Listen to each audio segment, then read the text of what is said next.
محاذ کچھ دنوں کا مہمان ہے اور اس کے بعد محاذ ہمیشہ ہمیشہ کے لیے اس دنیا سے رخصت ہو جائے گا۔ جی ہاں جناب، یہ کہانی ہے محاذ کی، جس کی عمر 14 سال ہے اور اس کے دل میں سوراخ ہے۔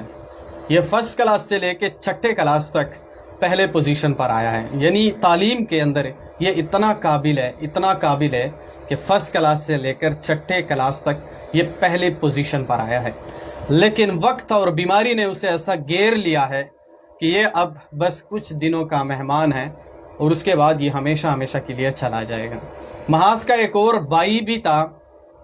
وہ بھی دل کے سوراخ کی وجہ سے اس دنیا سے رخصت ہو چکا ہے۔ محاذ کا باپ جو ہے وہ ایک حجام ہے، ہیئر کٹنگ کرتا ہے، اور اس کا کہنا ہے کہ جتنا مجھ سے ہو سکتا تھا، جتنا میں کر سکتا تھا، اتنا میں کر چکا ہوں۔ پہلے بیٹا تھا جو محاذ سے بڑا تھا، ان کے لیے بہت کوشش کی، ہر چیز بیچ دی، قرض لیے، لیکن نہیں بچا پایا۔ اب یہ محاذ ہے جو کہ یہ میرا آخری بیٹا ہے، اب اس کے دل میں بھی سوراخ ہے اور اس کو سانس لینے میں دشواری آتی ہے۔ اس کے ساتھ 24 گھنٹے میں آکسیجن گھماتا ہوں اور اس کو 24 گھنٹے یہ آکسیجن لگا ہوا ہوتا ہے، جسے ہم مصنوعی سانس بھی کہتے ہیں۔ 24 گھنٹے بس یہ اسی پہ گزارا کرتے ہیں۔ اگر یہ ختم ہو جائے یا اس کے ساتھ کوئی اور نہیں ہوتا تو محاذ اسی وقت اس دنیا سے رخصت ہو جائے گا، لیکن اس کا باپ کا کہنا ہے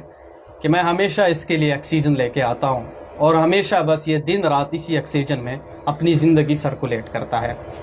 دراصل محاذ کرکٹ کا بڑا شوقین تھا، اور اس سے پہلے جو کہ اس کا بڑا بھائی تھا وہ بھی اس دنیا سے جا چکا ہے۔ جب محاذ سے ایک بندہ پوچھ لیتا ہے کہ کیا آپ کے ساتھ کوئی مدد نہیں کر رہا ہے، تو محاذ روتے ہوئے اسے بتاتا ہے کہ اللہ مدد کرنے والا ہے،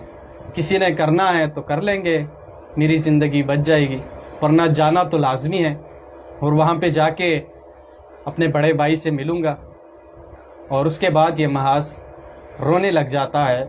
اور ساتھ میں اس کا باپ جو بیٹھا ہوا ہوتا ہے وہ بھی ان کے ساتھ رونے لگ جاتا ہے۔ ویڈیو بنانے کا مقصد اور مطلب صرف ایک ہی ہے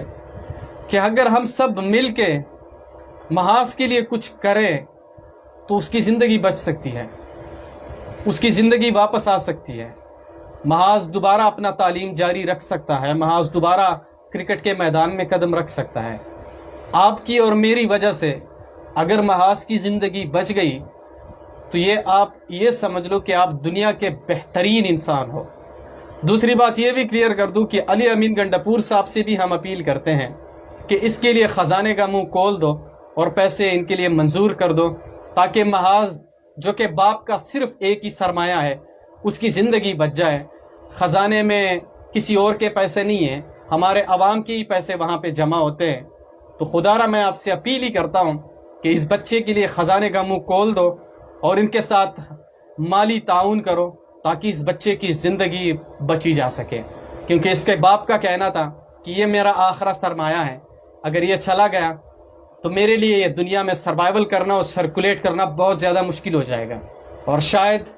میں بھی اپنے دونوں بیٹوں کے پیچھے چلا جاؤں، کیونکہ ایک پہلا بیٹا جو تھا وہ بھی اسی وجہ سے اس دنیا سے رخصت ہو گیا۔ اب محاذ جو کہ اس وقت زندگی اور موت کے کشمکش میں لڑ رہا ہے، اس کے لیے مجھے تعاون کی ضرورت ہے، اور علی امین گنڈاپور سے میں پھر اسپیشلی ریکویسٹ کروں گا کہ علی امین گنڈاپور صاحب اس کے لیے خزانے کا منہ کھول دو اور اس بچے کی زندگی بچا لو۔ آپ کا بڑا یہ سٹیبلائز ہوگا، بہت زیادہ دعائیں آپ کو ملیں گی، اور ایک انسان کی زندگی بچانا اپنے پوری انسانیت کی زندگی بچائی۔ اگر آپ کی وجہ سے محاذ واپس اپنی زندگی میں لوٹ کے آئے گا تو پتہ نہیں آپ کو کتنے ڈھیر سارے دعائیں ملیں گے۔ اس ویڈیو کو آگے شیئر کرو تاکہ علی امین گنڈاپور صاحب تک پہنچائیں اور وہ اسپیشلی اس بچے کے لیے کچھ اقدامات کریں، تاکہ محاذ چھوٹا بچہ اس کی زندگی واپس آ جائے۔ اس ویڈیو کو